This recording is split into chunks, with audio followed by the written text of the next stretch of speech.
Alright, hello everybody. Welcome back to the channel. So, as you guys know, I made my Amazon Prime Day video a few days ago now. And in that video, I talked about these two mice in particular, the Razer Viper Mini and the Razer DeathAdder. Another mouse that I talked about in that video was the Logitech G503, but I already have that mouse, so I had no interest in picking it up, obviously. But neither of these were shapes that I had tried. Of course, have tried the Viper shape quite a bit. I've talked about this mouse quite a bit in my videos, the Viper Ultimate. But I have not tried the Viper Mini. And for $20, I figured might as well try it. And then the DeathAdder is a shape that I have never really used, but has been, it's been popular for years, and it's still a shape that is getting a lot of praise. And this mouse in particular appears to be a very good refresh of that shape. So I just wanted to pick up both these mice and make videos about them. I will probably make a video about each of these in particular, at least I will about this DeathAdder, because I feel like it's a mouse that used to be recommended a whole bunch. I mean, there was a time when the DeathAdder was just the best mouse. And I kind of want to delve deeper into why that is the case. And then I might also make a video about this Viper Mini. It is a mouse that I'm actually somewhat interested in terms of like legitimately using. So if I end up keeping it on my desk, it will of course have content made about it. But for now, at least, I wanted to make a sort of like Prime Day haul and just do a quick review of each of these mice. So first up, I'm going to talk about the Viper Mini here. The Viper shape is one that most people should be familiar with. I feel like at this point, everybody's tried a Viper, whether that is the Viper Mini or the Viper Ultimate. I have the Viper Ultimate right here, which is, for all intents and purposes, a Viper. And apart from the cable, this mouse is identical to the stock Viper. And as you can see, it is a massive size difference. This is not a this is not like an FK2 to FK1 size difference. This is a massive size difference. This mouse is a true medium mouse. I feel like, depending on your grip, it might be too small for you, but it has like a relatively small grip width. It's a pretty short mouse. This is a true medium mouse. This mouse is a true small mouse. Interestingly though, I can still comfortably hold it. Like, there is still a grip in which this mouse is comfortable to me. And that has not been true for most other true small mice that I've used. As you guys know, I do have a glorious Model O-, and that mouse I tried to use, and it was legitimately too small for me. I could not get a comfortable grip on it. But this mouse, despite being a very similar size, I think that the base of the mouse is a little bit wider. I can, like, comfortably hold it. So I think that the Viper Mini is not just, do you have small hands and want a Viper? But it's also, are you interested in small mice and want a Viper? Because I feel like before getting this mouse, I 100% just thought that it was going to be way too small for me, and I thought it was going to be... Honestly, I bought this mouse because I thought it would be an interesting way to try out fingertip grip, because this mouse, frankly, is really comfortable for fingertip grip.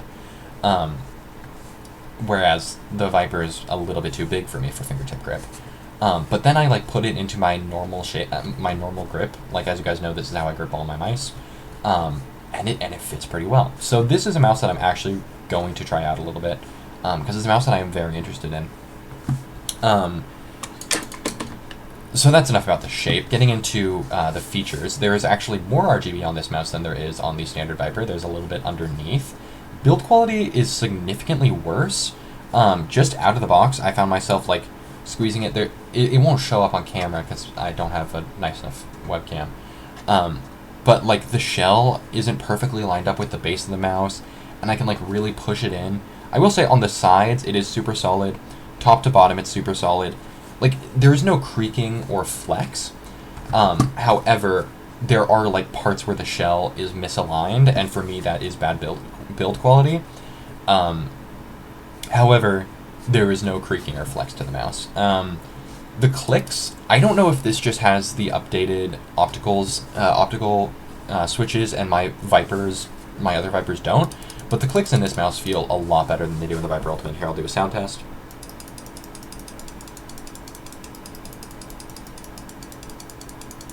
That's just me alternating mouse 1 and mouse 2. The scroll wheel is weirdly Weirdly, it's less tactile than the Viper, which I would not expect. I'd expect the same amount of tactility, but it's still a pretty good scroll wheel. Very tactile. The middle click is pretty good. It's a very quiet scroll wheel. I mean, I think that Viper mice have some of the best scroll wheels in gaming, in terms of like actually for general use. I still prefer my like Zowie and Vaxi scroll wheels in terms of like actual in gaming use. But I think that this is a great scroll wheel, and frankly, scroll wheels are not especially important to me when it comes to mice. I definitely have my preferences for gaming, but this is not something that's bad at all. And then also, the Viper Mini does not have buttons on the right side, so if you are a left-handed user interested in small mice, tough luck, I guess. Here, I'll do a sound test of those. That's forward. And that's backward, and then this is forward again. So it's, the clicks are all great. The RGB implementation I think is good if that's something you're interested in, but this is also a 60-gram mouse, and having such good RGB implementation in a 60-gram mouse is really impressive to me. Looking at the bottom of the mouse, we have two nice big PTFE skates. Razer has good PTFE feet, so this is not something that I would think is a liability or something you need to replace. Might you want to anyway? Yes, but these are Razer does a good job with their PTFE skates. There is no skate in the middle. Instead, there's just raised plastic, which I personally think is a bad move. Like you can kind of feel it. In fact, yeah, you can feel it pretty easily. But because it is just that little circle in the middle, it doesn't actually affect anything. In terms of sensor, I have not actually, because I just got this mouse from Amazon today, and I'm just now trying it, just now plugging it in. I have not like been able to see if it spins out. It says 8500 dpi on the bottom, but I have not heard anything bad about the sensor. That being said, it is a budget mouse. I mean, the G203, I hadn't heard anything bad about that sensor, and then I started playing with it, and I was it was spinning out on me.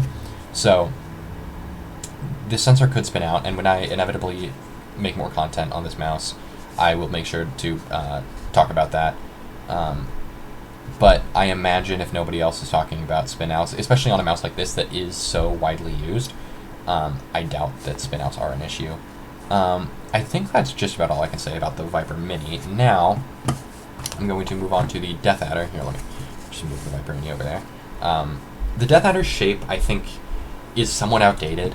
I think that it was a really popular shape when Zowie mice weren't popular, when the G403 hadn't come out yet. Like, I really don't like this shape. First off, it really flares out right here, and that is incredibly uncomfortable for me because that's where my ring finger wants to go. Do I have my G403 over here? Yeah, I do.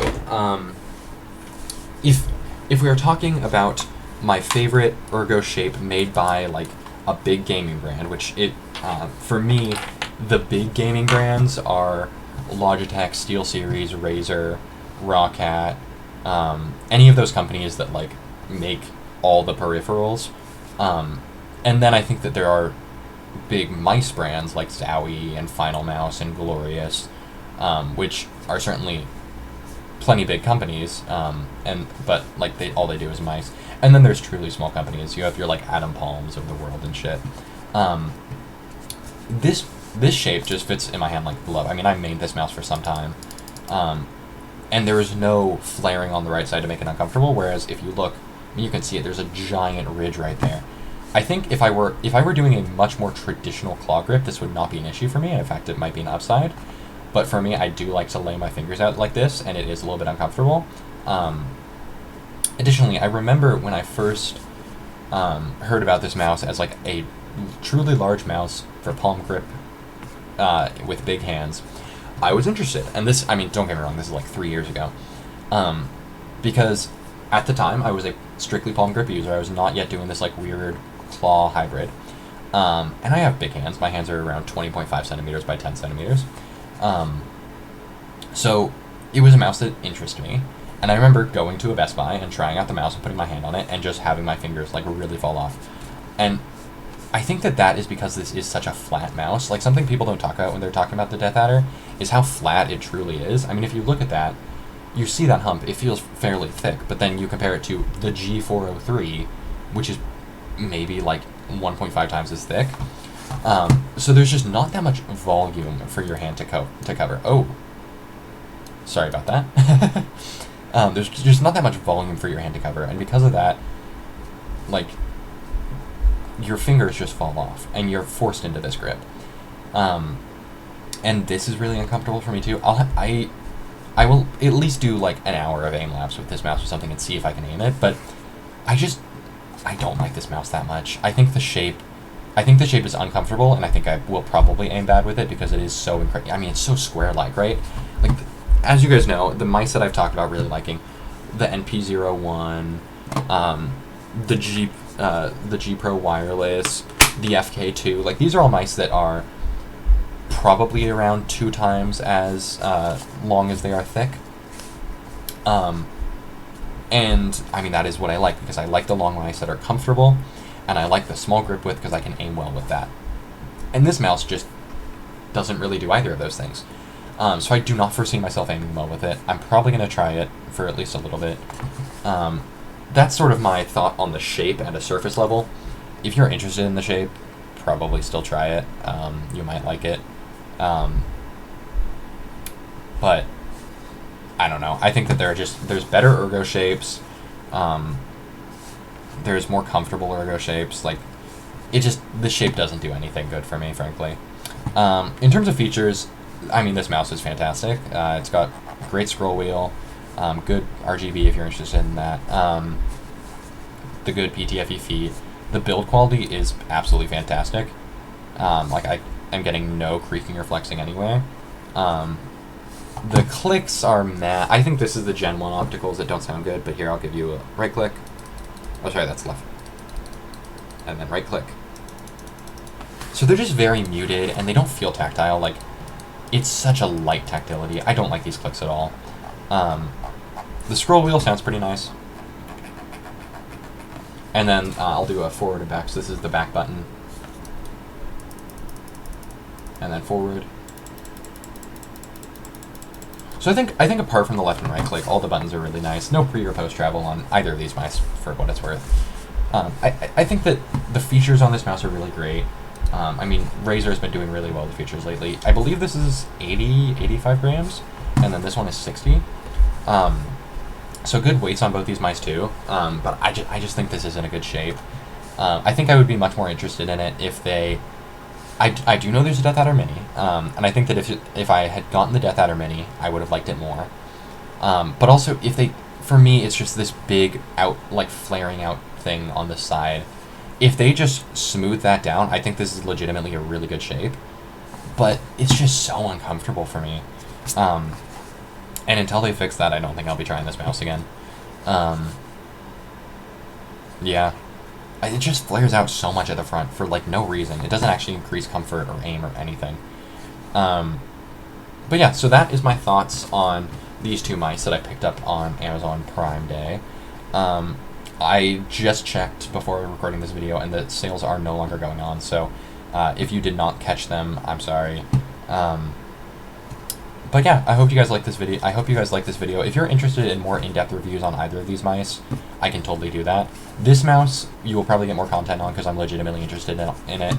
And then this mouse, just because of how historic it is for a mouse, I think I might end up making more content on it. But for now, that is all I have to say on these mice. I hope you enjoyed. Make sure to like and subscribe, and I'll see you guys later.